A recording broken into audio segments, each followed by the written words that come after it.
सिद्धांत सरस्वती विजयते गौरीय गोष्ठीपति वंदे गुरुपद्वंद्वं भक्तबिंदसमन्वितं श्रीचैतन्य प्रभुं वंदे नित्यानंद सहोदितं श्रीनन्दनन्दनं वन्दे राधिका चरणोदयं गोपीजनसमायुक्तं बिन्दावनं मनोहरं वाञ्छाकल्पतरुश्च कृपा सिन्धुभवच पतितानं पावनेभ्यो वैष्णवेभ्यो नमो नमः मूकं करोति वाचालं पङ्गुं लङ्घयति यत्किपातमहं वन्दे परमानन्दमाधवं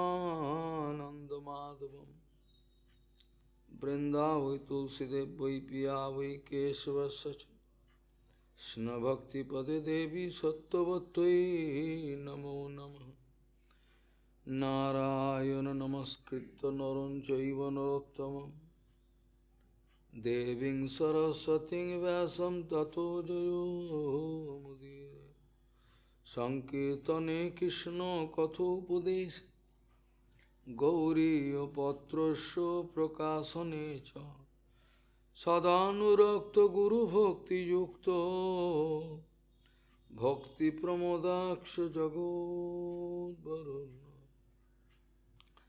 ध्येयं सदा परिभवग्नमभिष्टदोहं तीर्थास्पदं शिवभिरिञ्चनुतं शरण्यं भीतात्युहं पुनतपाल्भवद्दिपोतं वन्दे महापुरुषते चरणारविन्दं यत्पादपल्लवनखचन्दमनिच्छटाय विस्फुरजित किमपि गपवधू स्वदर्शि पूर्णानुरागरससागरसारमूर्तिः साराधिका मयि कदा कृपां करोसि श्रीकृष्ण चैतन्य प्रभु नित्यानंद श्री अद्वैत गदाधर शिवसदी गौरभक्तबिंद श्रीकृष्ण चैतन्य प्रभु नित्यानंद श्री अद्वैत गदाधर शिवसदी गौरभक्तबिंद हरे कृष्ण कृष्ण कृष्ण हरे हरे हरे राम राम राम हरे आजानुलंबित भुजौ कनकाबदातु संकीर्तनैकपितरो कमलायताक्षो भीष्माम्बरो द्विजवरो जुगधर्मपालो वन्दे जगत्प्रियकरो करुणाभतारो हरे कृष्ण कृष्ण कृष्ण हरे हरे हरे राम राम राम हरे नमामि गंगे तव पादपङ्कजं सुरासुरैर्वन्दितो दिव्यरूपं भुक्तिं च मुक्तिं च ददासि नित्यं भावानुरूपेण सदा नरानं गङ्गातरङ्गरमणीयजटाकलापम् गौरी निरन्तरविभूषी त्ववामभागं नारायणो प्रियमनङ्गमदापहारं वाराणसीपुरपति भजवीशनाथं वागीशजुष्वदने लक्ष्मीर्यस्य च वक्षसि यस्यास्ति हृदयसंवित् त्वं निशिङ्गमहं भजे हरे कृष्ण कृष्ण कृष्ण हरे हरे हरे राम राम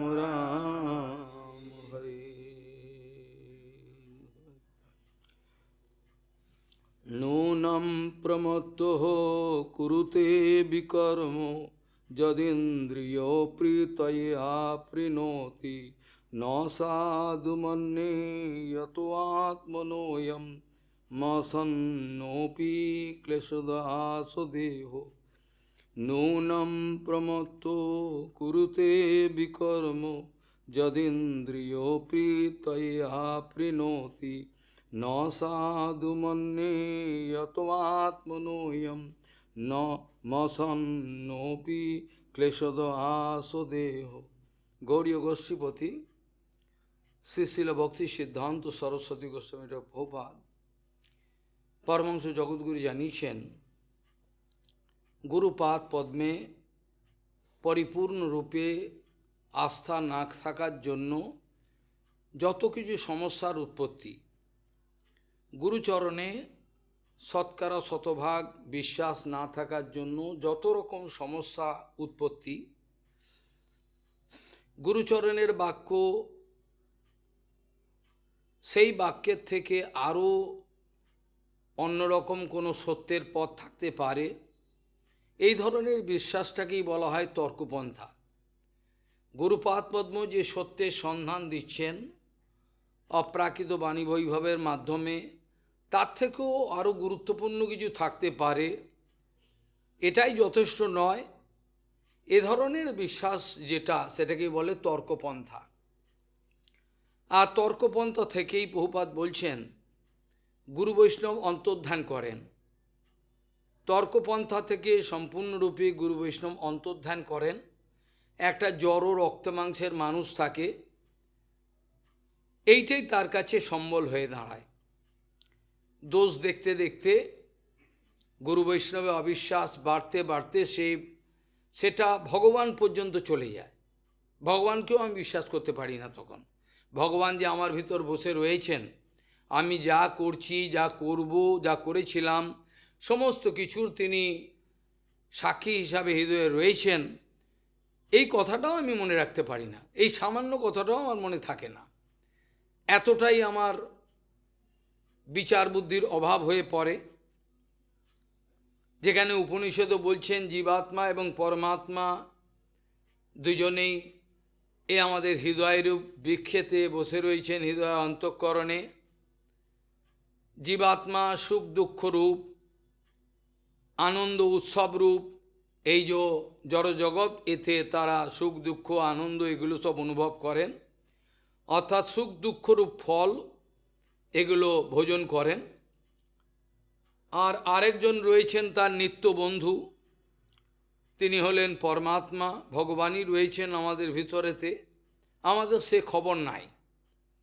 তিনি রয়েছেন আমাদের ভিতরে বিরাজমান রয়েছেন, কিন্তু তিনি এই সংসার দুঃখের কোনো সুখ দুঃখের ফলের ভাগিদার তো দূরেও কোনো কিছুই নেন না। জীবাত্মা খান সুখ দুঃখরূপ যে ফল লাগে সংসার বৃক্ষে, সেই বৃক্ষের ফল জীবাত্মা ভোজন করেন। পূর্ব কর্মফল খারাপ, ভোগবাসনা যায় নাই, অনর্থ রয়েছে। আর এইভাবে অনন্তকাল ধরে অনাদি কর্ম ফলে পরিভবার নবজলে তরিবারে না দেখি উপায়, এই অবস্থায় পড়ে রয়েছেন জীবাত্মা। এর থেকে বেরোবার আর কোনো রাস্তা খুঁজে পাওয়া যাচ্ছে না। গুরুপাদ পদ্মের যে পরম সত্য বাক্য, আমনায় বাক্য, তার থেকেও আরও গুরুত্বপূর্ণ কিছু অন্য কাউর থেকে পেতে পারি, এই ধরনের বিশ্বাসটাকেই বলা হয় তর্কপন্থা।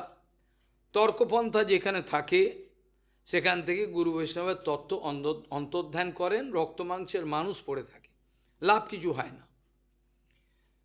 শ্রীল প্রভুপাদ জানাচ্ছেন এই জড়জগতের সঙ্গে অপ্রাকৃত জগতের কতটা পার্থক্য আছে মেপে দেখা যায় কি? কতটা পার্থক্য! গুরু বৈষ্ণবের যে অপ্রাকৃত ভাব সেগুলো আমরা অনুভব করতে পারি না। তাই জন্য অপ্রাকৃত জগতের কোনো কিছুই আমাদের অনুভবের বিষয় হয় না। কেন? অনুভব তো তারাই দেবেন, আত্মকেও অনুভব দিতে পারবে না। এখানে বলছেন সেখানে একটা বিস্তর পার্থক্য।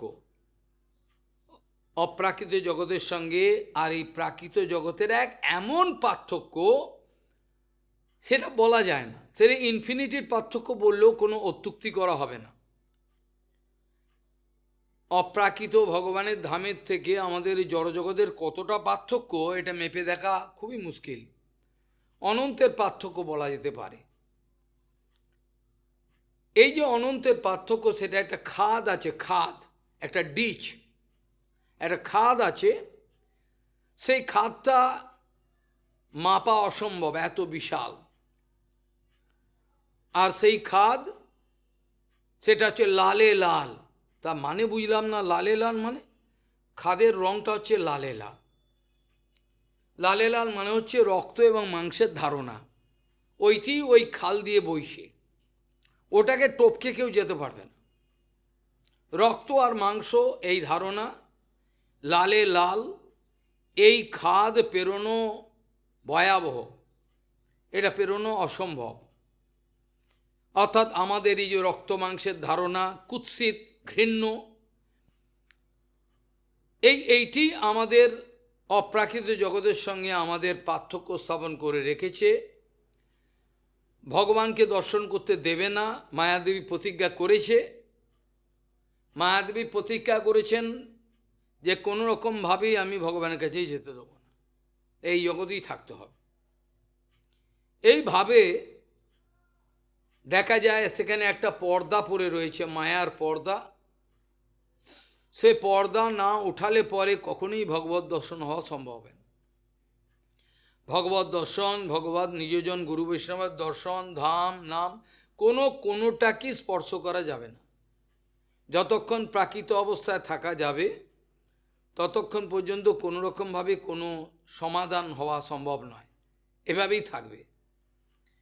যার জন্য শ্রুতিগণ ভাগবতী মহাপুরাণের 87 নম্বর দশম স্কন্ধে 87 নম্বর অধ্যায়তে, সেখানে শ্রুতিগণ সব ভগবানের স্তুতি করছেন। তারা ইন পার্সনিফাইড ফর্ম, তাদের ওই স্তুতি করছেন মানে তারা শরীর ধরে ভগবানের কাছে প্রার্থনা করছেন।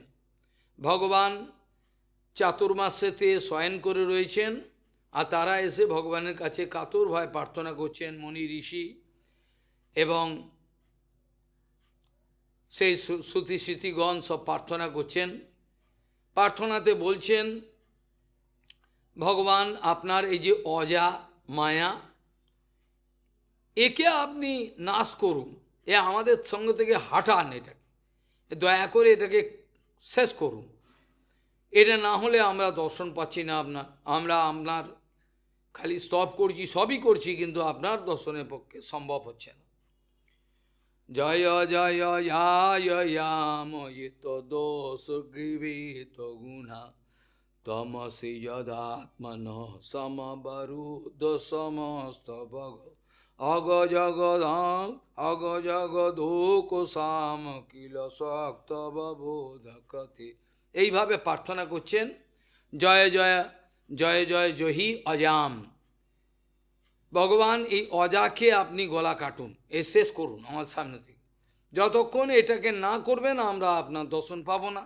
জয় জয় জহি অজাম, জয় জয় ইয়াম ইত দোষ গুণ, যত দোষ গুণ এইগুলো দিয়ে ত্রিগুণের ভর্তি।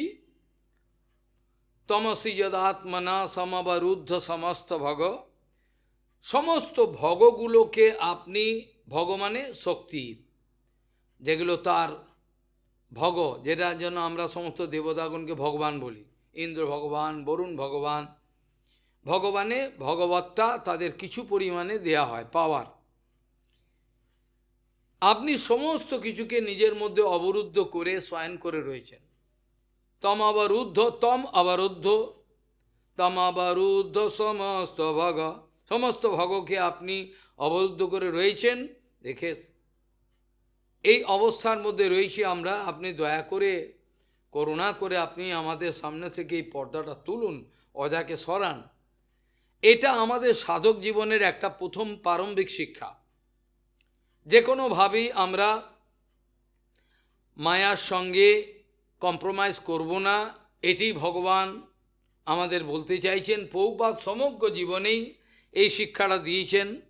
আমি অনেক পপুলারিটি পেতে পারি সারা পৃথিবী জুড়ে, সারা পৃথিবী জুড়ে আমি ভগবানের ইচ্ছায় পপুলারিটি পেতে পারি, জনপ্রিয়তা, কিন্তু সেইগুলোর ওপরে আমার ঘৃণা আছে। প্রভুপাদ এইটাই শিখিয়েছেন। প্রভুপাদ বলছেন যারা নিজেদের অস্তিত্ব পর্যন্ত রক্ষা করতে পারবেন না, তারা প্রচারক হিসাবে নিজেদের অস্তিত্বটাকে বজায় রাখার জন্য মায়ার সঙ্গে কম্প্রোমাইজ করছেন, সমস্ত জগতের যে পপুলারিটি আছে সেগুলোর সঙ্গে তারা আপোস করছেন। কিন্তু বাস্তবিক সাধু এরকম ধরনের রাস্তায় চলেন না। বাস্তব সাধু কোনোদিন কম্প্রোমাইজ করেন না, কোনোদিন কম্প্রোমাইজ করেন না। যদি ধরুন কেউ এমন একটা অপরাধ করে ফেলেছে, তিনি তো কম্প্রোমাইজ করছেন, তিনি কম্প্রোমাইজ করেননি। তিনি ওই বদ্ধ অবস্থা তাকে টেনে তোলার জন্য কিছু স্নেহ দেখাচ্ছেন, এটা কম্প্রোমাইজ নয়। যদি কোনো পতিত পাবন কাউকে উদ্ধার করতে গিয়ে, পাপী তাপী পতিতকে উদ্ধার করতে গিয়ে নিজেই পড়ে যান, তাহলে তার পতিত পাবন এই নামের সার্থকতা থাকে কি? থাকে না। কাজেই পতিত পাবন যখন বলা হবে, তিনি পতিতকে পাবন অর্থাৎ পবিত্র করতে পারেন, তাই জন্যই তার নাম পবিত্র পতিত পাবন।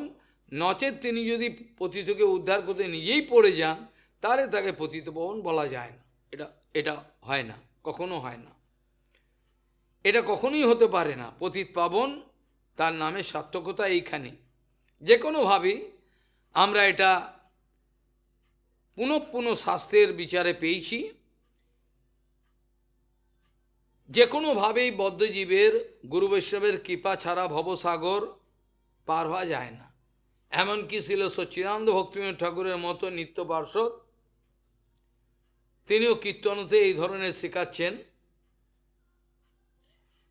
আপনার কৃপা ছাড়া, ভগবানের কৃপা, গুরু বৈষ্ণবের কৃপা ছাড়া, বৈষ্ণব চরণ কৃপা ছাড়া ভবসাগর তরিবারে সম্ভব হচ্ছে না, তার পক্ষে পার হওয়া যাচ্ছে না।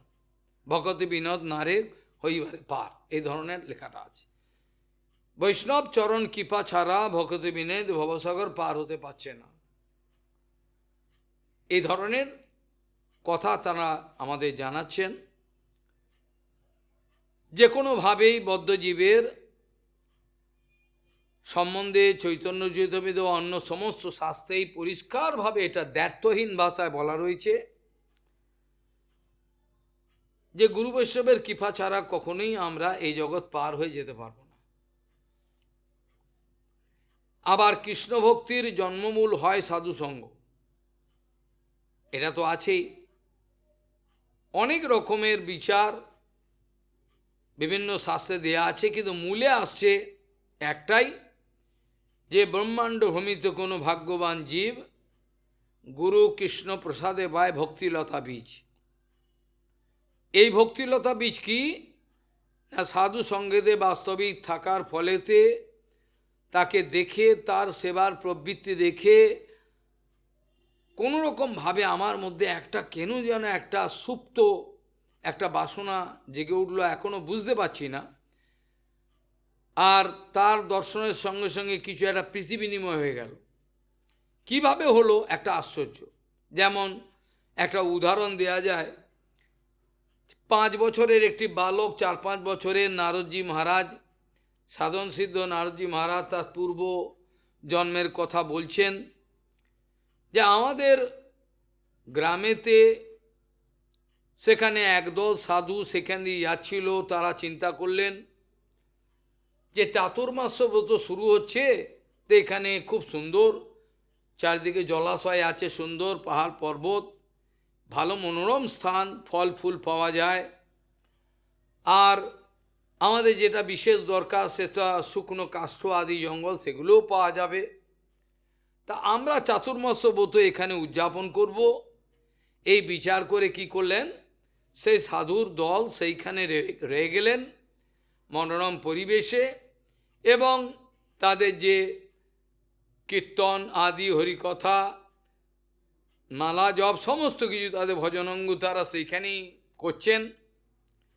সেই সময় 5 বছর এই বালকটা, বাচ্চাটা, সে তো কিছু বোঝে না, ভজন কাকে বলে কিছুই জানে না। সেই বাচ্চাটা সাধুগণকে দেখে কেন জানে তা ভালো লাগলো, কাছে একটু একটু বসে। কেন লেখা রয়েছে অধৃত কিরণকে। আমি অন্যান্য বাচ্চাদের মতো চঞ্চল খেলাধুলা করতাম না। তিনি লিখে দিয়েছে মই অধৃত কিরণকে শান্তে দান্তে অধৃত কিরণকে।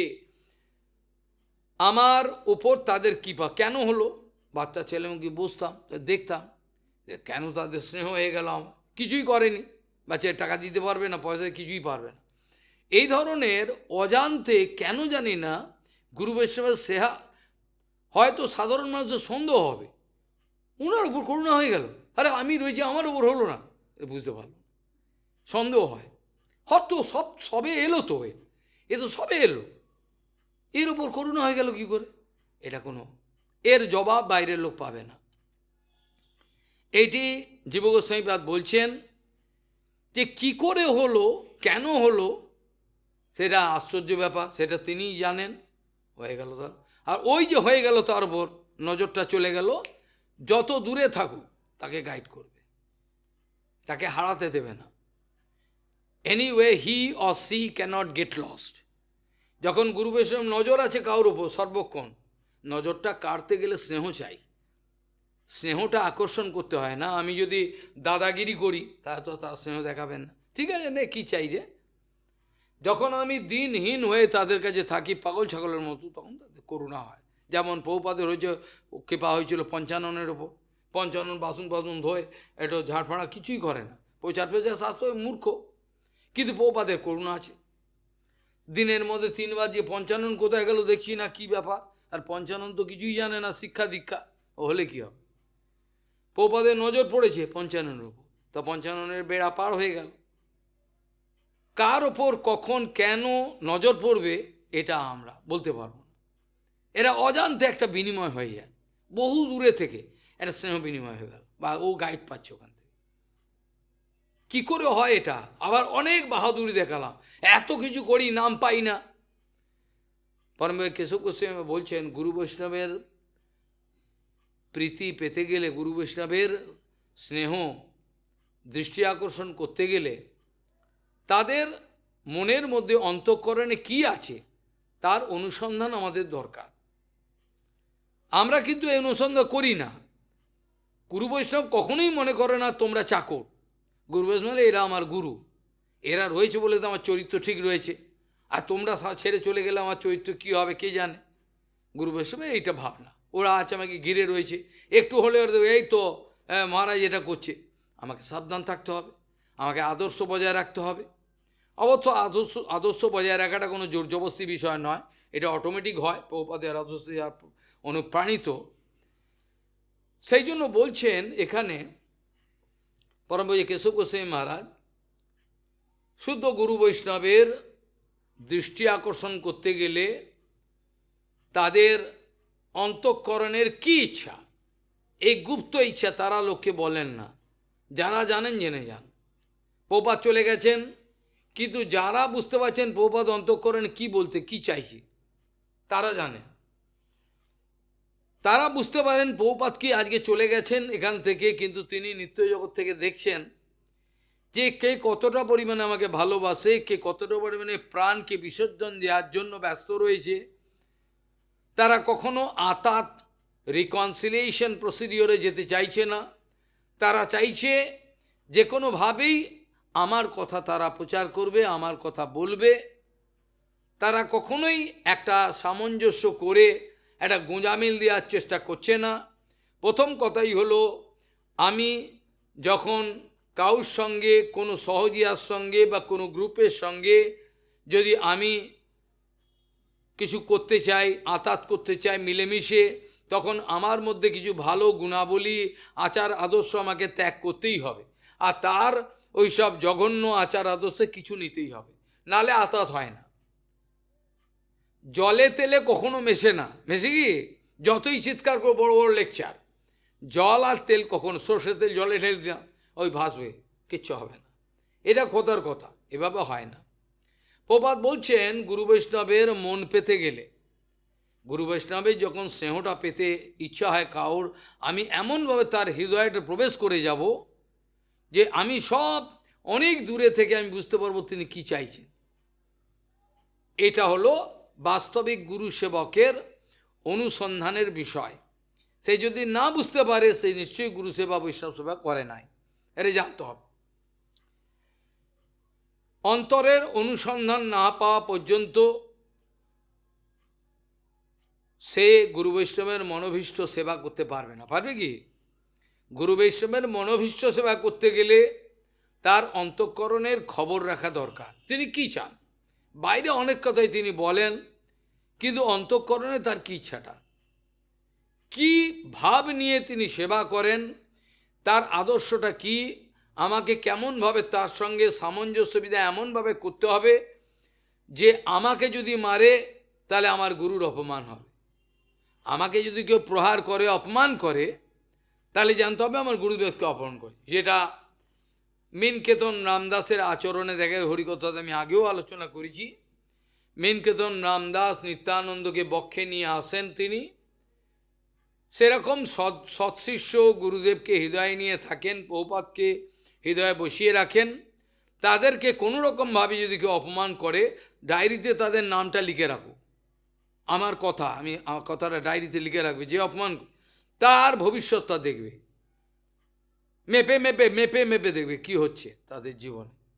গুরু বৈষ্ণবকে অপমান করেছে, তাদের আদর্শের নিন্দা যে কোনোভাবে, তাদের ভবিষ্যৎ কি এটা খালি গিয়ে খালি দেখে আসবে, এটা কড়ায় গন্ডায় মিলিয়ে দেবে। ভগবান ছাড়ে না, গুরু বৈষ্ণব ক্ষমা করে দেয়, তারা কিছু মনেই করে না, ঠিক আছে কোনো ব্যাপার না। এই জন্য বলছেন প্রভুপাদ, অনেক সময় পরম পূজ্য কেশব গোস্বামী বলছেন, আমরা অনেক সময় মনে করি পেট ভরে গুরু বৈষ্ণবকে গান্ডে বিন্ডে খাইয়ে দিলে খুশি হয়ে গেল, বাহ বেশ ভালো, তা শোয়ার ব্যবস্থা থাকার ব্যবস্থা করে দিলাম। অত সোজা নয়। তাদের জীবনযাত্রাতে দেখলে বলে একটা ভিখিরি ওরমভাবে থাকে না, তারা চায় না ওইসব বৈভব, তারা ওসব চায় না। তারা এমনভাবে থাকে যে আমার মতো একটা নিম্নমানের মানুষ যে তারা সেইটাও মেনটেন করে না, এতই তারা সাধারণভাবে থাকে, একটা কুকুরও আমরা থাকতে পারে না, এরকমভাবে তাদের জীবনযাপন। পরম কেশব গোস্বামী বলছেন, যখন আমরা মনে করি বেশ কিছু গুরুদেবের টাকার অভাব হয়েছে, বেশ কিছু টাকা আনবো তাহলে গুরুদেব খুশি হয়ে যাবে, বেশ কিছু মানে টাকা নিয়ে চলে আসবো, টাকা এলে গুরুদেব খুশি হয়ে যাবে, তার টাকার অভাব হয়েছে না। এগুলো সব হলো, বলছেন মহারাজ, এগুলো সব হলো auto suggestive method. This all are called auto suggestive method. আমি ভেবে নিলাম গুরুদেবের টাকার অভাব, টাকা দিয়ে খুশি হয়ে যাবে, বা এইসব দিলে তাই একটু জয়গার করবো, একটু মালা ফালা দিয়ে দেবো। আরে ওরা মালা চাই না, তুই মালা পর, ওরা চায় না। ওরা চায় হরিকথা হোক, জীবের মঙ্গল হোক, একটা জীবও যদি উদ্ধার হয় তা তো ভালো। তারা তো ভগবানের কাছ থেকে বিরাট একটা আশীর্বাদ পাবে, একটা জীবকে উদ্ধার করা। ওই জন্য কোনোদিন বদ্ধ দর্শন নিয়ে প্রচারে যেতে নাই। অপার করুণা, বুক ভেসে যাচ্ছে ভালোবাসায় জীবগুলোকে বাঁচানোর জন্য। নিজের শত কষ্ট হোক, গঞ্জনাল, অনেক অত্যাচার, তার মধ্যেও বদ্ধজীবকে বাঁচানোর জন্য কিভাবে এগুলোকে তুলব, যাক মরুক আরও মরুক, এই কথা বলে না তারা এই কথা বলে না। জগতের লোক যাকে উৎপাত বলে ফেলে দেবে, তারা তাকে তুলে নিয়ে আসবে জঞ্জাল থেকে। এইটাই তাদের করুণা। এইভাবেই নিত্যানন্দ করেছেন। তা নাহলে মদ মাতাল থেকে আরম্ভ করে খুন রাহাজানি এমন কোনো কর্ম করেননি জগাই মাধাই, তাকে তো নিত্যানন্দ উদ্ধার করে দেখালেন, তা এর চেয়ে আর পাপি তাপি কে আছে? তাদের যখন উদ্ধার করেছেন নিত্যানন্দ, তা নিত্যানন্দের প্রতিনিধি যারা, তারা এই ধরনের পতিত ব্যক্তিকেও উদ্ধার করবেন। কিন্তু অপরাধীর প্রতি তাদের কিন্তু প্রচণ্ড, অপরাধীকে সহসা করতে চান না। তবে হ্যাঁ, এই গৌরধামে অপরাধীরও অনেক সুযোগ হয়ে যায়, বৃন্দাবনে হলে হবে না, অপরাধীরও সুযোগ হয়ে যায়, এই ধরনের একটা ব্যবস্থা। যাই হোক, এখন সেখানে বলছেন যে কোনোভাবেই কৃষ্ণ ভক্তির জন্মমূলই হচ্ছে সাধুসঙ্গ। এই গুরু বৈষ্ণবের দৃষ্টি আকর্ষণ, স্নেহ আকর্ষণ করা সবার সম্ভব না। যত আমি বাহাদুরি দেখাবো, হামবড়া ভাব দেখাবো, যত চোখ রাঙাবো, যত যা ইচ্ছে তাই বলবো, তাকে তারা কিছু বললো, হাসবে, তারা পাগল বলছে বলুক। কিন্তু ভগবান ক্ষমা করেন, তারা ক্ষমা করে দেন, ভগবান ক্ষমা করেন, তারা কড়াই গন্ডা মিলিয়ে দেন, সব হিসাব যা হয়ে গেল। যে শ্লোক দিয়ে শুরু করা হয়েছিল সেখানে বলছেন নুনম প্রমত্ত কুরুতে, যারা প্রমত্ত অবস্থা থাকেন তারা বিকর্ম করবেনই করবেন। প্রমত্ত মানে অপ্রমত্ত আর প্রমত্ত দুটো কথা আছে। অপ্রমত্ত বারে যারা মদ মাতালের মতো যা তা বলছে না, তাদের চেতনা স্থির হয়ে রয়েছে, তাই কি না? যাদের চেতনা ভালোভাবে বিরাজমান রয়েছে, অন্তত একেবারে সুপার স্টেজে যাইছে এমন কোনো কথা নয়, তাহলে নুনম প্রমত্ত কুরুতে বিকর্ম, তারা বিকর্ম করবেই করবে।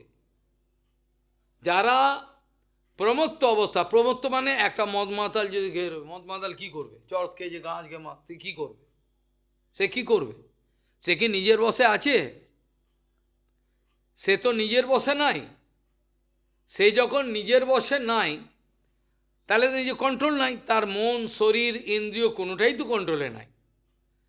এইভাবে যখন মানুষ মিছে মায়ার বসে যাচ্ছ বেশে খাচ্ছ হব ডুবু ভাই, এই অবস্থা তার অবস্থাটা পশুর থেকে উন্নত কিছু নয়, আরও বঞ্চ পশুর থেকে ভয়ঙ্কর। কারণ পশু তারা they are guided by the natural instinct, সহজাত প্রবৃত্তির দ্বারা পশু পাখি পরিচালিত হন।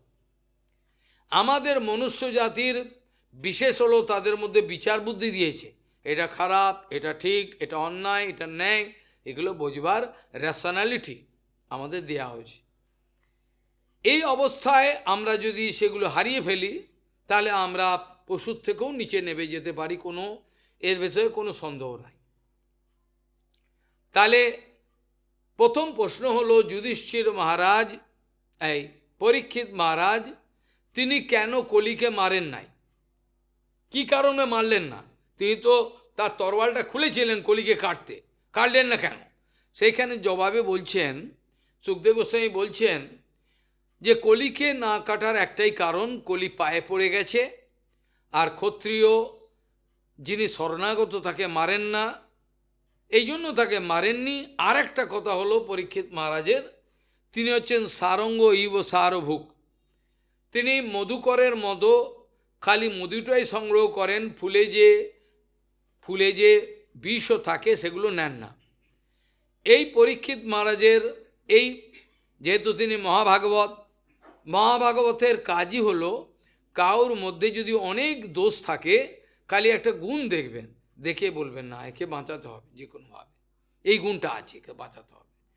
এই জন্য বলছেন পরীক্ষিত মহারাজ দেখলেন যে একে মেরে কোনো লাভ হবে না, কারণ এ কলির মধ্যে একটা মহৎ গুণ আছে, যেটা আমরা অনেক আলোচনা করেছি আগে, কীর্তনাদ এব কৃষ্ণস্য মুক্ত সঙ্গ পরম, কলের দোষ নিধরাজন অস্তি এক মহান গুণ, কীর্তনাদ এব কৃষ্ণস্য মুক্ত সঙ্গ পরম ভজ। এটা কেন মারলেন না? পরীক্ষিত চিন্তা করলেন, কলিকাল এমনি, কলি সর্বসত্ব হরণ করে নিয়ে গেছে, কোনো সদ্গুণ কারোর মধ্যে আর থাকে না, সব নিয়ে গেছে। এই অবস্থায় একটা অপূর্ব কলির মধ্যে গুণ আছে, যে ভগবানের যদি নাম করে অন্তর থেকে, সে মানে মুক্ত হয়ে যাবে। পরীক্ষিত মহারাজ তাকে না মারার কারণ হলো, মারলে পরে তিনি মানতে পারতেন, কিন্তু মারলেন না এই কারণে যে এটা থাকলে পরে যারা অপ্রমত্ত তারা তো বেরিয়ে যাবে, যারা অপ্রমত্ত তারা তো বাঁচবেই, আর প্রমত্ত লোক তো আমার কথা শুনবেই না। এই তো জগতে কত লোক আছে, কারা কি শুনছে আমার কথা? তাতে আমার বয়ে গেল, আমার কি আসবে যাবে, কে সেই বিচারে তো আমি বসে নেই। যত হাজার লোক শুনছে, যত শুনছে শুনুক, আমার তো অন্য কোনো দরকার নেই কিছু। কাজেই পরীক্ষিত মা চিন্তা করলেন যারা যারা প্রমত্ত তাদের তো এমনিতেই তারা অমঙ্গল ডেকে আনছে, আমার তো কিছু করার নেই, তারা তো অমঙ্গল এমনি ডেকে আনছে, অন্তত যারা অপ্রমত্ত যারা চাইছে আমার মঙ্গল হোক তাই তো মঙ্গল হবে, তারা ভগবানের নাম নেবে। কলিকাল কেবল নাম আধারা সমর সমরজীব উতরহি পার হয়ে যাবে। তাহলে বলছেন নূনং প্রমত্ত কুরুতে, যারা প্রমত্ত রয়েছেন তারা উল্টোপাল্টা কাজ করবেই, তাদেরকে আটকানো যাবে না। তারা তো গুরু বৈষ্ণবের অধীনে নাই, যারা গুরু বৈষ্ণবের দ্বারা নিয়ন্ত্রিত হচ্ছে, প্রত্যেকটা পদে পদে যারা গুরু বৈষ্ণবের দ্বারা নিয়ন্ত্রিত হচ্ছে তাদের তো কোনো ভয়, তাদের দায়িত্ব তো গুরু বৈষ্ণবের রয়েছে।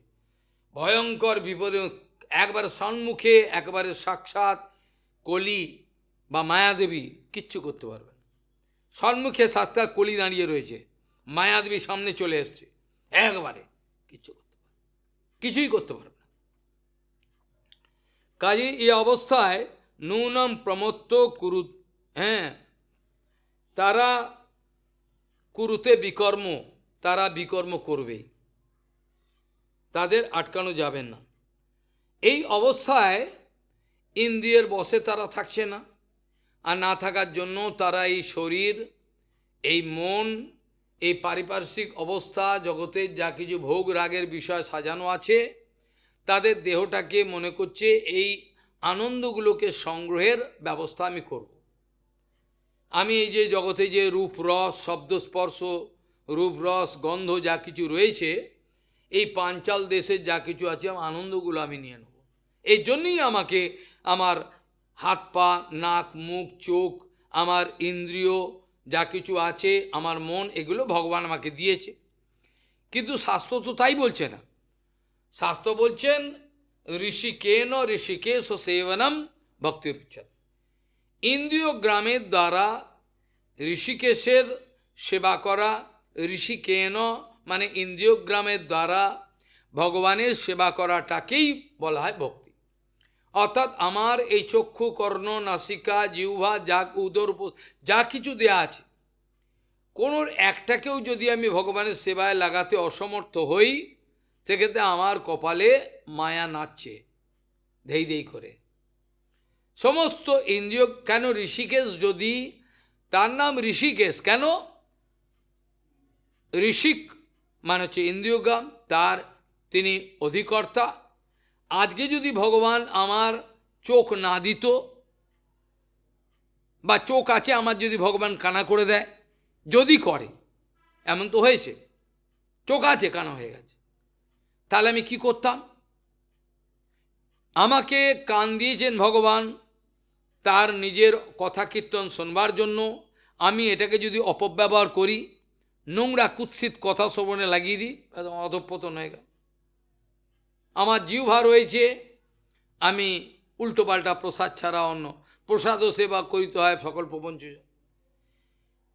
সমস্ত ইন্দ্রিয়গ্রাম ঋষিকেশ আমাদের দিয়েছেন তার সেবা করবার জন্য।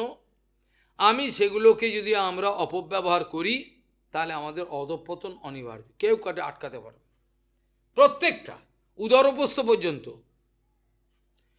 আর উপদেশামৃতর ব্যাখ্যাতে বারবার বাচ বেগম মনসহ ক্রোধ বেগম জিহ্বা বেগম উদরপস্থ বেগম যা বলা আছে, তার মধ্যে ভাগবতী মহাপুরাণ সিদ্ধান্ত বলছেন সবচেয়ে ভয়ঙ্কর হলো জিহ্বা। এই জিহ্বার উপরে আর কেউ নেই। জিহ্বা যদি কেউ দমন করতে পারে, যদি কাউর জীবনে রসকে দমন করতে পারলো, রসনা, তাহলে মনে হয় সব চেন বা সব দমন হয়ে যাবে। চেন, রসনার সঙ্গে চেনে যা আছে সব দমন হয়ে যাবে, তা নাহলে হবে না। এই জন্য ভাগবতে বলছেন তাবৎ জিতেন্দ্রিয় ন সাত বিজিতান্নেন্দ্রিয় প্রমাণ। সমস্ত ইন্দ্রিয়গণকে জয় করে ফেলেছে, তথাপি তাকে জিতেন্দ্রিয় বলতে পারবে না। কেন? সব ইন্দ্রিয় জয় করে ফেলেছে তো, না হবে না, জিতেন্দ্রিয় বলা যাবে না। তাবৎ জিতেন্দ্রিয় ন সাত বিজিতান অন্নেন্দ্রিয় প্রমাণ বলা যাবে না। কারণ রসনাকে যে জয় করতে পারেন তাকে জিতেন্দ্রীয় বলা যাবে না, কোনো মতেই বলা যাবে না। জিতম সর্বম জিতে রসে, রস রস রস যে জয় করতে হবে, জড় রস, কামিনী কাঞ্চনের রস, মিষ্টি মিষ্টি বাত অনেক ভালো লাগে শুনতে। এটা প্রহ্লাদ মহারাজ বলেছেন। এত গাধার মতো পরিশ্রম করে সকাল থেকে বেরিয়ে যায়, অর্থ আদি উপার্জন করে যখন সন্ধেবেলা ফেরে, তখন স্ত্রীর ওই মিষ্টি বচন, এক কাপ চা, একটু মিষ্টি কথা, এটা যে কত ভালো লাগে। আর তার সঙ্গে যদি একটা গুড়িয়া থাকে, গুড়িয়া মানে বাচ্চা, আরও বাপ্পা পাপ্পা করে কোলে উঠবে, আহা আমার সংসার সার্থক, কর ছাগল, সংসার সার্থক হয়ে গেল। প্রহ্লাদ মা এটা বলেছে, কলক্ষরানম অনুরক্ত ধিয়া। আমি এত পরিশ্রমের পর ঘরে এসে বাচ্চার একটু বাপ্পা পাপ্পা এই বাচ্চার কথাটা শুনতে চাই, কত আনন্দ লাগে। কোলে তুলে নিয়ে দুটো চুমু, আমার সংসার সার্থক হলো। এই না হলো সংসার, তাহলে কোথাকারকে ভগবান দেখা যায় না, চোখে চালাকি পেয়েছ, এ তো ভালো, প্রত্যক্ষ আনন্দ। কলক্ষরানাম অনুরক্ত ধিয়া, প্রহ্লাদ মহারাজ বলছে তারা ত্যাগ করতে পারেন না, কিছুতেই না। এই ভোগায়তন দেহ, এটা ভোগের জন্য, আমাদের কর্মফল ভোগ করার জন্য দেহটা দেয়া হয়েছে। কারণ কর্মফল না কাটলে ভগবানকে যাওয়া যাবে না, ভক্তি না পেলে। সেই জন্য বলছেন নূনং প্রমত্ত কুরুতে বিকর্ম যদেন্দ্রিয় আপ্রেণতে, বলছে যে এই ইন্দ্রিয় গ্রামের সুবিধা দেখবার জন্য এই শরীরটাকে মনে করে নিল এই জগতের আনন্দ উৎসব আমি লুটে নেব। এই জগতের যত আনন্দ উৎসব, শব্দ স্পর্শ রূপ রস গন্ধ, এটা আমি লুটে নেব, এইটাকে মনে করলো এই দেহ আমি ধারণ করেছি, এটা সুবিধা হলো। কারণ সে প্রমত্ত, যেখানে বলছেন তোমার পেছনে মৃত্যু তোমার টিকিটাকে ধরে রয়েছে, তোমার টিকিটাকে ধরে রয়েছে মৃত্যু। গৃহীত এব কেশেষু মৃত্যু না ধর্মম আচরেত। যতক্ষণ পর্যন্ত লোক অর্থ বিদ্যা রূপ রস এগুলো লুটে নেবে, ততদিন পর্যন্ত রাবণের মতো তাকে বলতে আমি মরব না। আমি কিসের মরব? রাবণ ভেবেছিল মরবে, লুটে নিয়েছিল।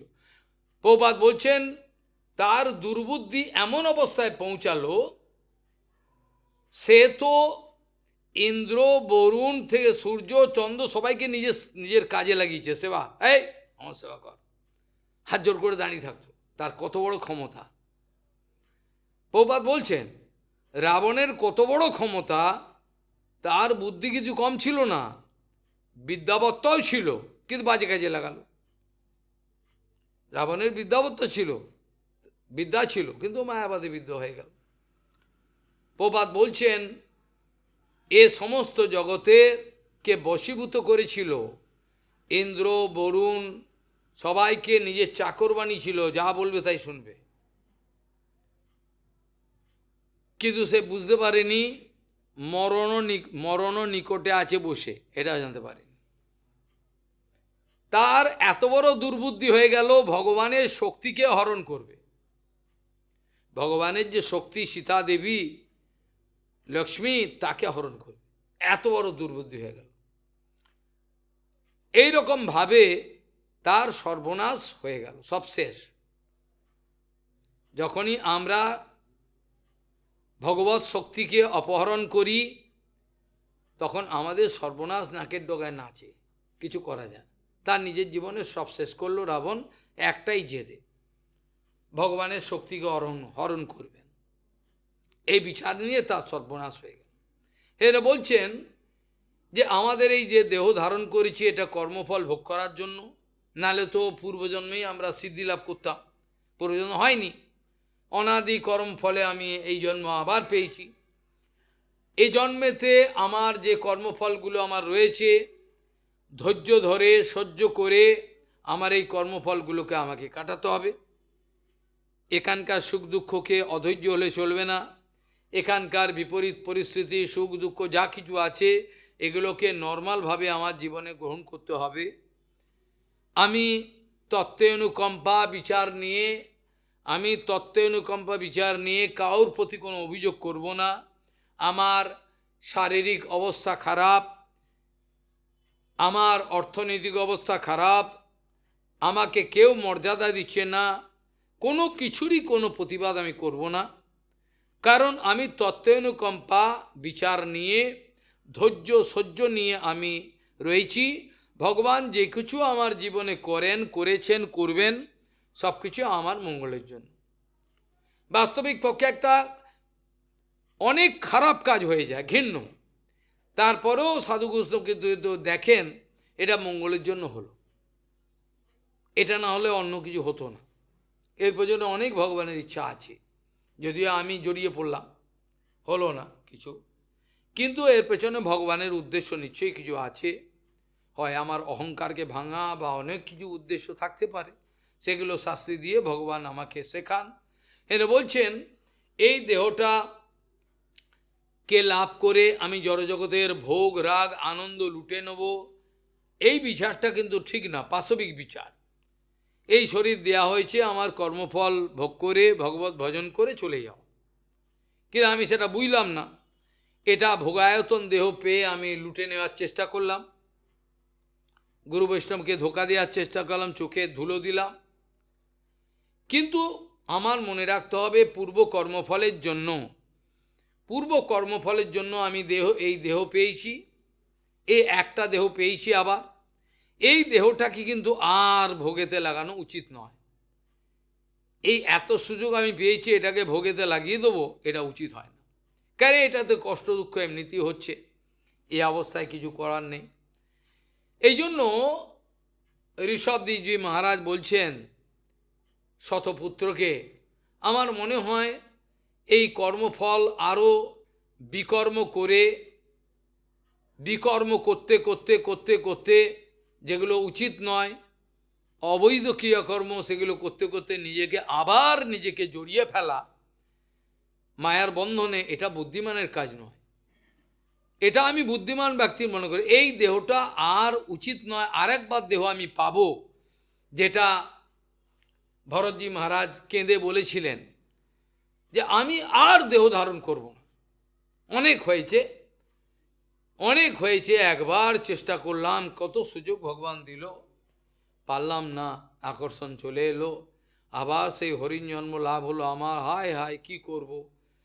তারপরে যখন ব্রাহ্মণ জন্ম করলেন, অঙ্গিরস গোত্রীয় ব্রাহ্মণের পরিবারে দক্ষিণ ভারতে, বলে আর নয়, কান্নাক মোলা, অনেক হয়েছে, আর না।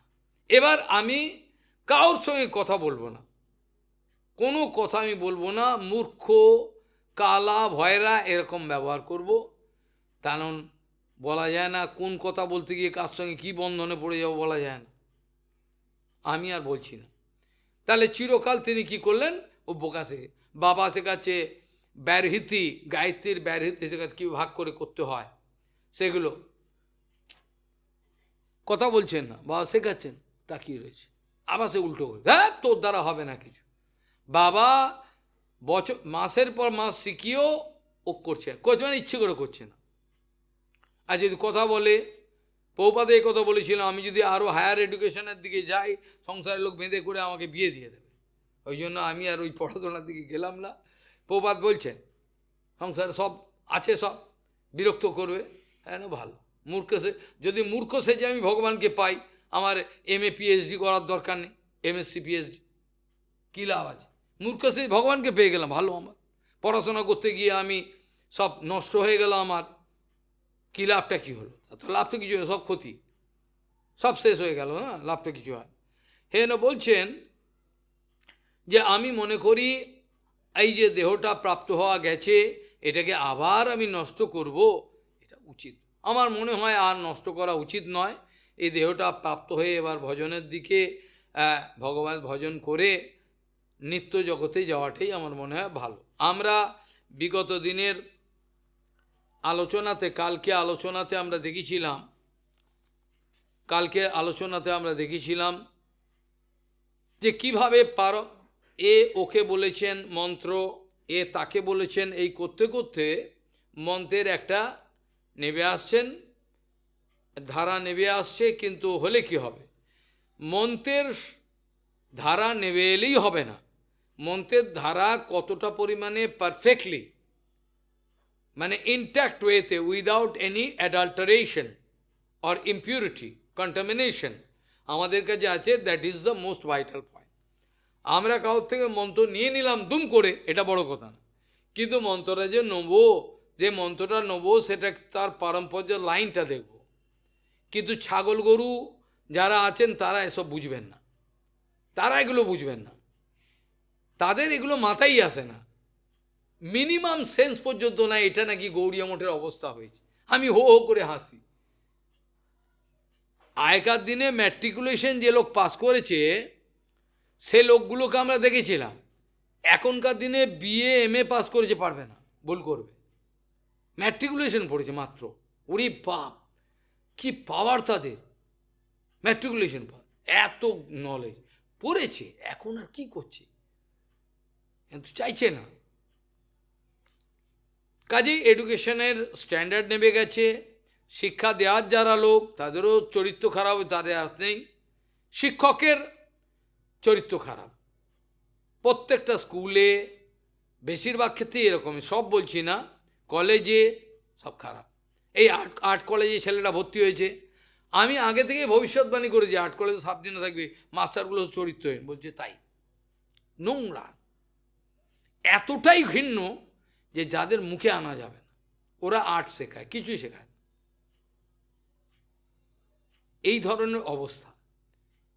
যে শিক্ষকের একটা মর্যাদা পিতার মতো শেখাবে, এসব কিছু নেই, নোংরা আদান প্রদান, শিক্ষক শিক্ষিকা ছেলে মেয়ে সব সব শেষ, সব শেষ, কি অবস্থা দাঁড়ালো।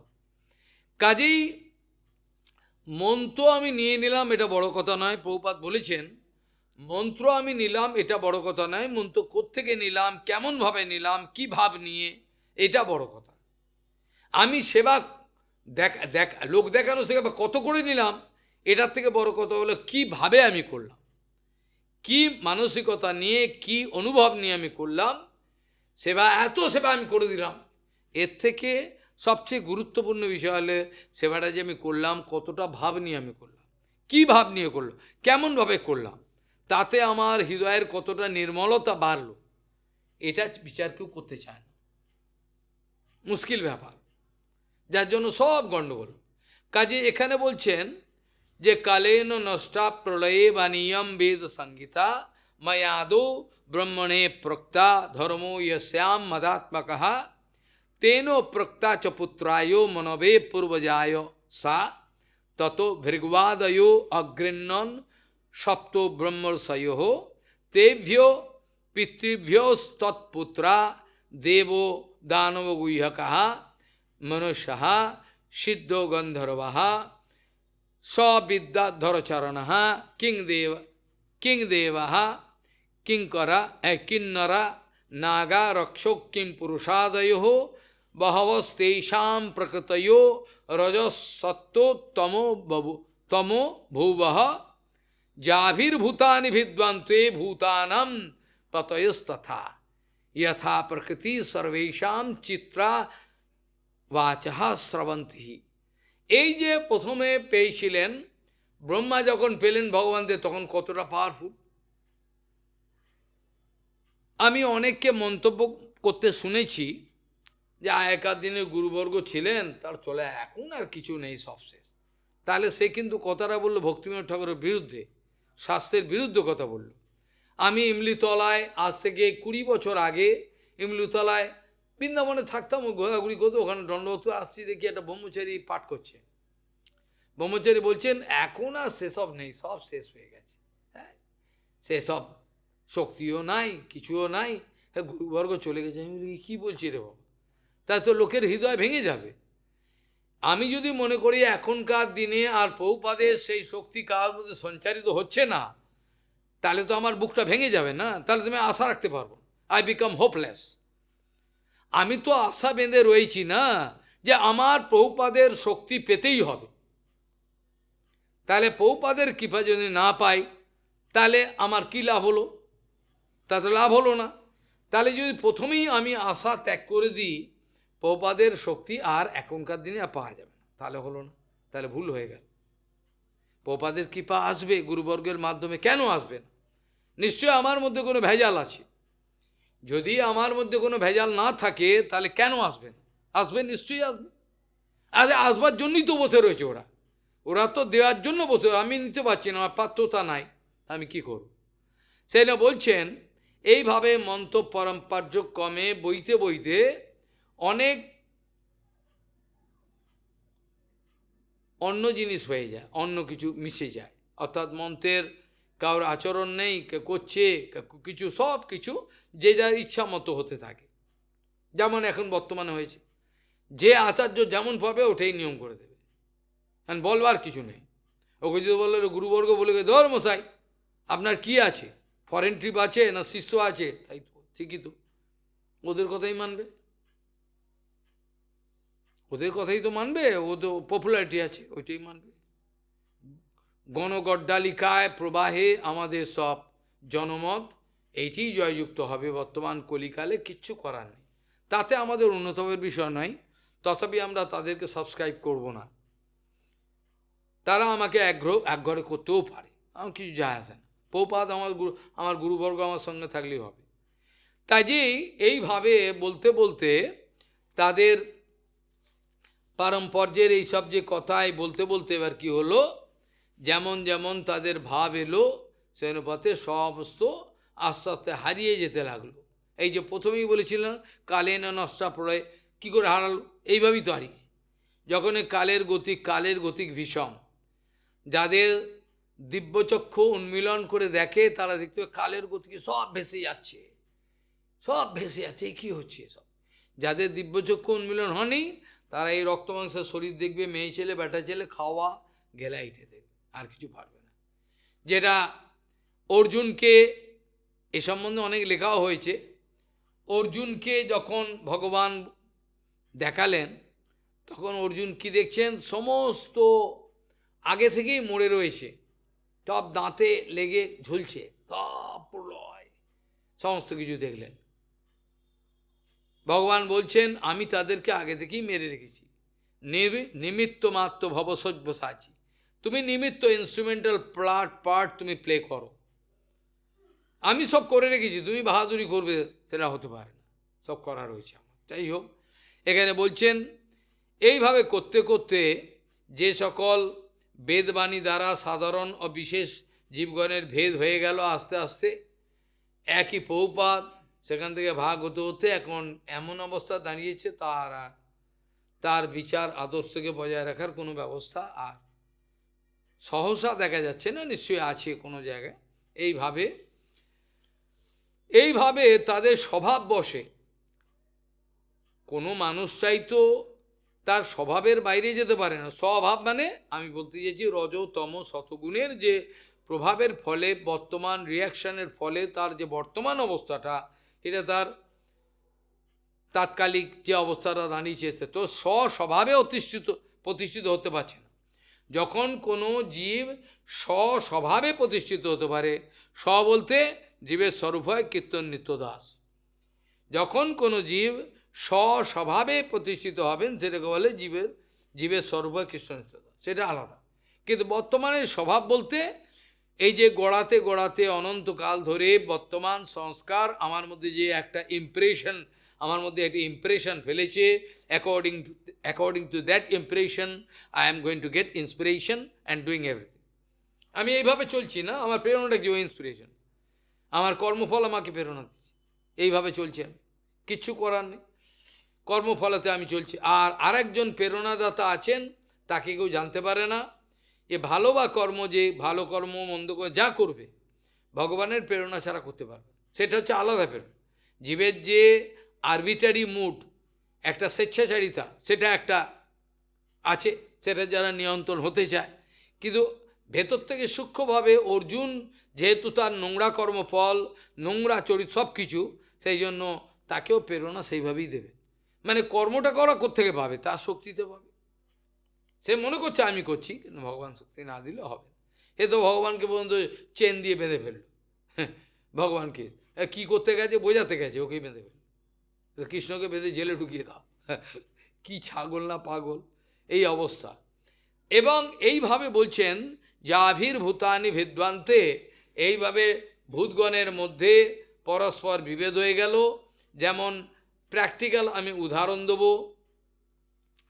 খ্রিস্টানদের মধ্যে রোমান ক্যাথলিক হয়ে গেল, হ্যাঁ, প্রোটেস্ট্যান্ট হয়ে গেল, তারপরে বুদ্ধদের মধ্যে হীনযান, কি আরেকটা কি বললো, দুটো ভাগ হয়ে গেল, আর মুসলিমদের মধ্যে শিয়া সুন্নি ভাগ হয়ে গেল। এগুলো হলো কি করে? আরে হলো, কে করলো এটা? বলে কিছু করার নেই, এটা চলবে, এর কেউ আটকাতে পারবে না। যার দম আছে গুরু কৃপা, সে ইনট্যাক্টভাবে চলবে, সেটা ইনট্যাক্টভাবে চলবে। এইভাবে দেখা যায় এবং প্রকৃতি বৈচিত্র্যাৎ ভিদ্যতে মতয়ো নিনাম। এইভাবে প্রকৃতি বৈচিত্র্যের জন্য বিভিন্ন লোকের বিভিন্ন প্রকৃতি, নেচার আলাদা আলাদা, এইভাবে মতভেদ হয়ে পড়ল। এবং প্রকৃতি বৈচিত্র্যাৎ ভিদ্যতে মতয়ো নিনাম পারম্পর্যেন কেশাঞ্চিত পাষণ্য মতয়ো অপরে। কেউ কেউ পারম্পর্যের ধারাটাকে আপ্রাণ চেষ্টা করছে, পাচ্ছে না। সবই কি বললে পারা যায়? বদ্ধজীব, পারছি না। ঠিক আছে, তা আবার কৃপা পাবে, আবার করবে, সেটা ঠিক আছে, কিন্তু একটা জেদ করে আমি ভায়োলেট করব, সেটা আরও ভয়ঙ্কর। এটা পারলাম না, আমি পারছি না, ক্ষমা করব, সেটা আলাদা। কিন্তু তবে আপ্রাণ চেষ্টা করতে হবে পালন করা, করলে ফল পাওয়া যাবে। সেই জন্য বলছেন এবং প্রকৃতি বৈচিত্র্যাদ ভিদ্যতে মতয়ো নিনাম পারম্পর্যেন কেশাঞ্চিত, কিছুটা পারম্পর্যক্রমে গড়াতে থাকলো, আর পাষণ্য মতয়ে খচিত, কেউ কেউ আর পাষণ্য মতকে আরোহণ করলো। আমাদের মূলেতে ছিল ভাগবত ধর্ম, করতে করতে কোথায় চলে এলো কি না? মূল তো ভাগবত ধর্ম ছিল, সেটা মহাজনের মাধ্যমে আমাদের গড়া ছিল, তার মধ্যে অনেক চলে এলো, অনেক কিছু কথা চলে এলো, হয়ে সব মতভেদ হয়ে গেল, সব ভিন্ন ভিন্ন সব মতামতকে প্রচার করতে থাকলো। কিচ্ছু করার নেই, এ বহুপাত ওপর থেকে চোখের জল ফেলবেন, কিছু করার নেই, কিচ্ছু করার নেই। কে করবে? আর শুনবেই বা কে? করলেও তো শুনবে না। এইভাবে দেখা যায় একই গুরুর কাছে একই সঙ্গে দীক্ষা হয়েছে, একই গুরুর কাছে একইভাবে শিক্ষা হয়েছে, দীক্ষা হয়েছে, সব কিছু কোনো আলাদাভাবে হয়নি, কিন্তু এইরকমভাবে চরিত্র গঠন করছে, এইভাবে চলল। আর আরেকজন আছে, সে ওইভাবে চলল। এইভাবে দেখা যায় একই গুরুর যদি কয়েকশো শিষ্য থাকে, বহুপাদের কত হাজার শিষ্য ছিল, তাদের এক একজন এক এক রকমভাবে চলেছে, কিচ্ছু করার। যারা ইনট্যাক্টভাবে চলেছে, যেমন শিল ভক্তিপ্রমোদ পুরী গোস্বামী, জীবনের একটু অন্যথা করেননি, চুল এর পারম্পর্যে যে থাকতে পারবে, তার কাছে বহুপাদের শক্তি অবশ্যই আসবে, যদি পারে, না পারলে হবে না। পরমে মাধব গোস্বামী মালায় যারা করেছেন সেবা, বাস্তবিক পক্ষে তাদের মধ্যে হতে পারে। কাজেই সিদ্ধান্ত বিরোধ, রসাবাস তাদের আচরণে, মানে কথাবার্তায়, আচরণে কোনোদিন আচরণের উল্টো ভাব দেখা যেতে পারে না। যদি যায়, তারা নিশ্চয়ই পারম্পর্য থেকে বিচ্ছিন্ন হয়ে গেছে, তারা পারম্পর্য থেকে বিচ্ছিন্ন হয়ে গেছেন, তাই জন্য এই অবস্থা হয়েছে, নাহলে হতে পারে না।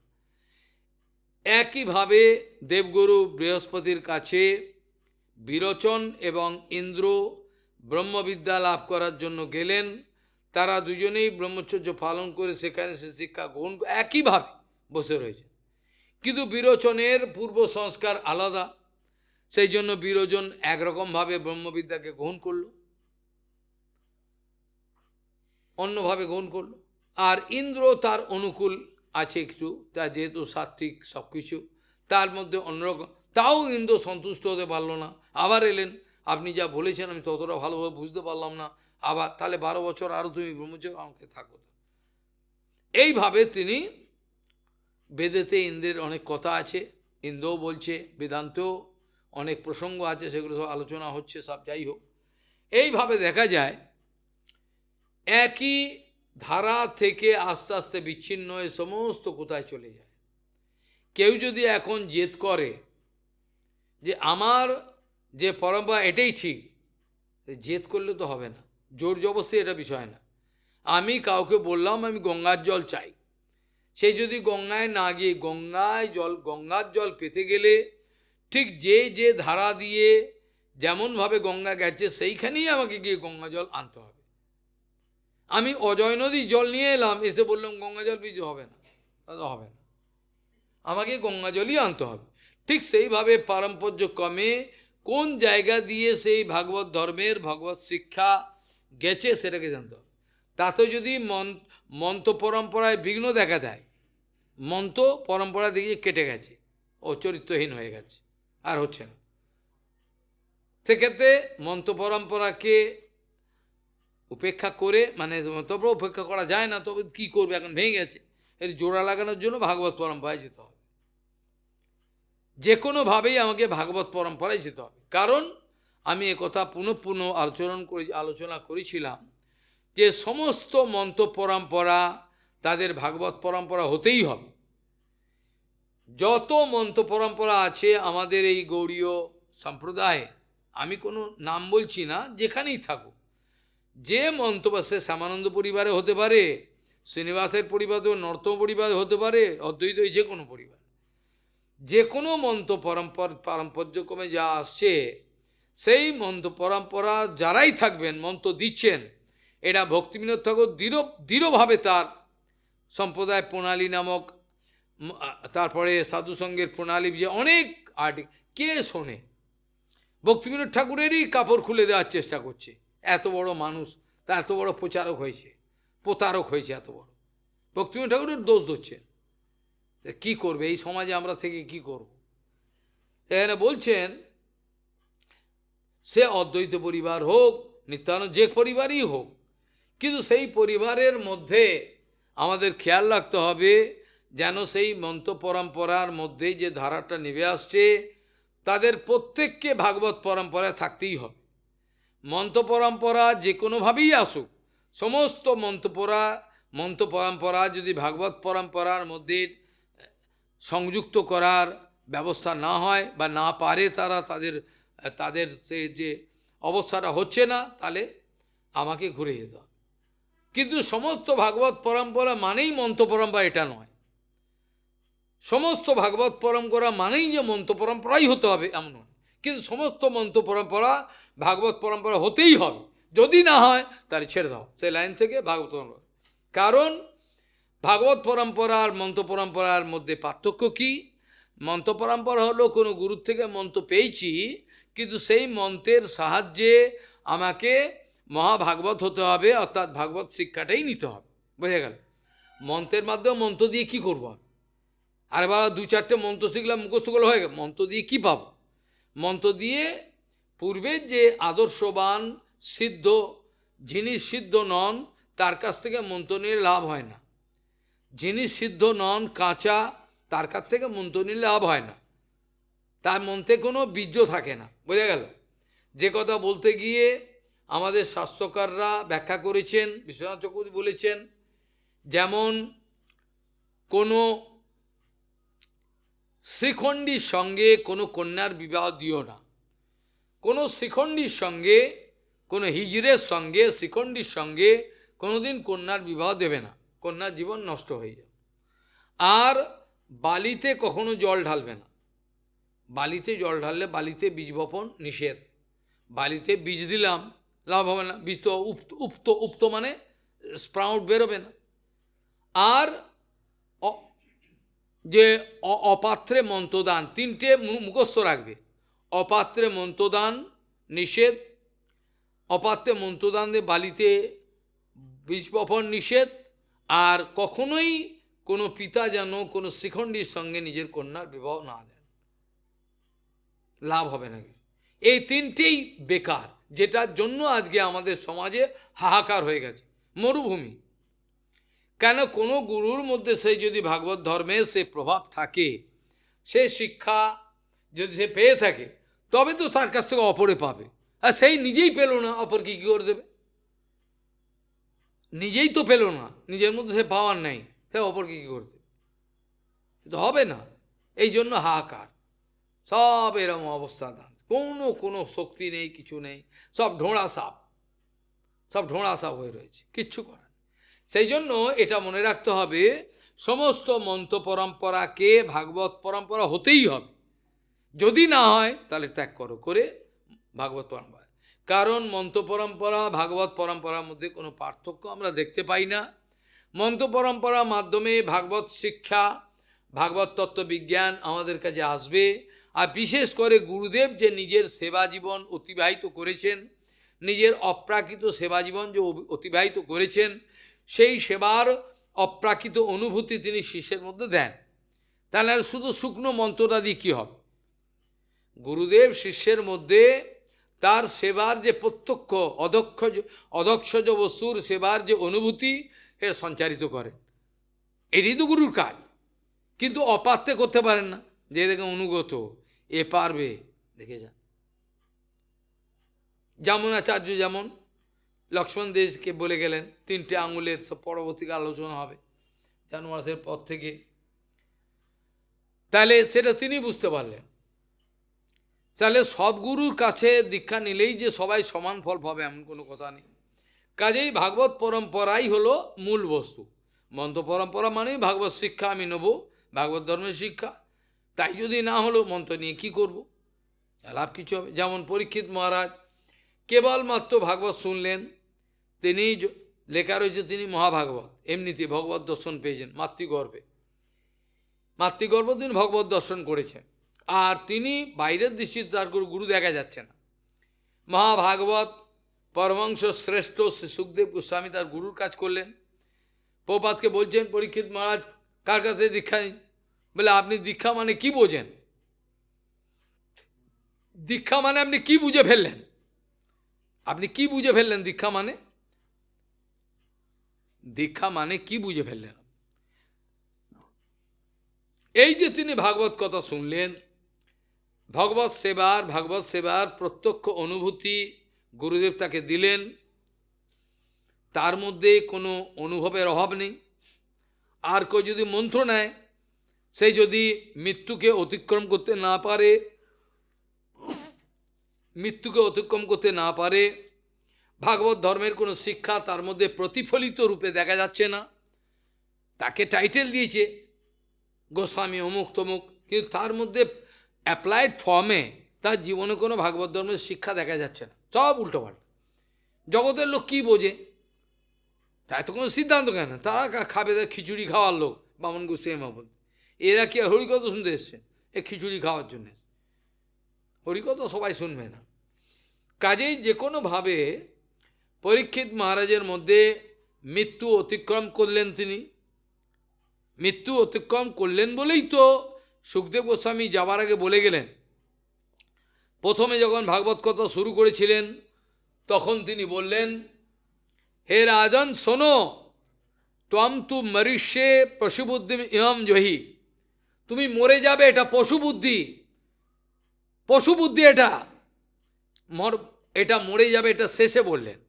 আর ভাগবত কথা শুরু করার আগে বললেন কি, তম তু মরিষ্যে অচিন্তয়, তুমি মরে যাবে এটা চিন্তা করো সবসময়। আমি মরে যাব, আমি থাকবো না, আমি থাকবো না জগতে। তখন তোমার যেটা আগে বললাম নীতিশাস্ত্রে, গৃহীত এব কেশেষু মৃত্যু না ধর্মম আচরে, কেউ ভগবত ভজন করবে না যতক্ষণ তার আত্মতত্ত্ব উপলব্ধি না হয়। এই গেঁজাখুড়ি তিলক করবে, এ করে সব করবে, যতক্ষণ আত্মতত্ত্ব উপলব্ধি না হবে, যতক্ষণ চোখের সামনে দেখতে পাবে মৃত্যু আমার সামনে, ততক্ষণ ভজন করবে না, ও লাই নাড়বে, কিচ্ছু করবে না। আমি মরব না এই বিচারটা নিয়ে অর্থ, বৃত্ত, বিদ্যা এগুলো সংগ্রহ করে। আমি মরব না, আমি অমর, এই বিচারটা হবে। আর যখনই মানুষের মধ্যে অনুভব চলে গেল, মা চলে গেল, বাবা চলে গেল, সব চলে যাচ্ছে, আমি তো থাকবো না জগৎ ভেতরটা, তখনই সে আশ্রয় খুঁজবে। কার আশ্রয় থেকে আমি ঠকবো না, আমাকে কেউ চিটিংবাজি করবে না, আরে আমার ভেতরে কাম রয়েছে, তাতে আরও বেশি করে কামের আগুন জ্বেলে দিচ্ছে, এটা তো মানুষের কাজ হলো। একে তো কামনা বাসনা রয়েছে, তা আরও বেশি করে দিয়ে দিল, এ তো কত নিষ্ঠুর, সে তো হিংস্র, তো ভালো হলো না এটা। তাই জন্য ভাগবত কথার আগে পরীক্ষিত মহারাজকে সুখদেব গোস্বামী গুরুদেব বলছেন, তম তু মরিষ্যে হ্যাঁ ইতি অচিন্তয়, তুমি সর্বদা চিন্তা করো মরে যাবে, তা তোমার মনোনিবেশ হবে ভাগবত কথাতে। আর যখন ভাগবত কথা করে চলে যাচ্ছেন, রাজন তুমি মরে যাবে এটা পশু বুদ্ধি, এটা কিন্তু ত্যাগ করো, তুমি মরবে না, তুমি তো অমর হয়ে গেছো, তুমি ভাগবত কথা শুনেছো না, তুমি অমৃত পেয়ে গেছো তো। আর পরীক্ষিত মহারাজের মধ্যে বিশ্বাস চলে এলো, সত্যি তো আমি মরবো না। তখন তিনি তক্ষককে ডাকছেন, কোথায় তক্ষক আছে, আসো, তক্ষক চলে আয়, আমাকে কামড় দশতু অলম, এখনই কামড়া, আমি বসে রয়েছি, কোথায় আছিস তক্ষক, আয় কামড়া। তাহলে কি মৃত্যু ভয় কাটিয়ে দিল গুরুদেব, এটা তো গুরুদেবের কাজ। গুরুদেব যদি শিষ্য শিষ্যাকে আরও বেশি করে খোঁচা মেরে বের তলায় দিয়ে দেয়, হ্যাঁ নরকের তলায় নিজেও যাচ্ছে, আমিও যাব, আমার শিষ্য শিষ্যাকেও নিবে যাব, যে ছাগল পাগলের দপ হয়ে গেল, কিচ্ছু করেন। যাই হোক, কালকে পরের আবার আলোচনায় এসবগুলো আরও স্পষ্টভাবে আলোচনার সুযোগ থাকবে বলে মনে করি। আজকে এই পর্যন্ত আলোচনার অবসান। নূনম প্রমত্ত কুরুতে বিকর্ম যদিন্দ্রিয় প্রীতয়া প্রীণোতি ন সাধু মন্যে যত্বাত্মনোয়ম असन्नोऽपि क्लेशदो आसो देहो वाञ्छकल्पतरुष कृपा सिन्धु पतितानां पावनेभ्यो वैष्णवेभ्यो नमो।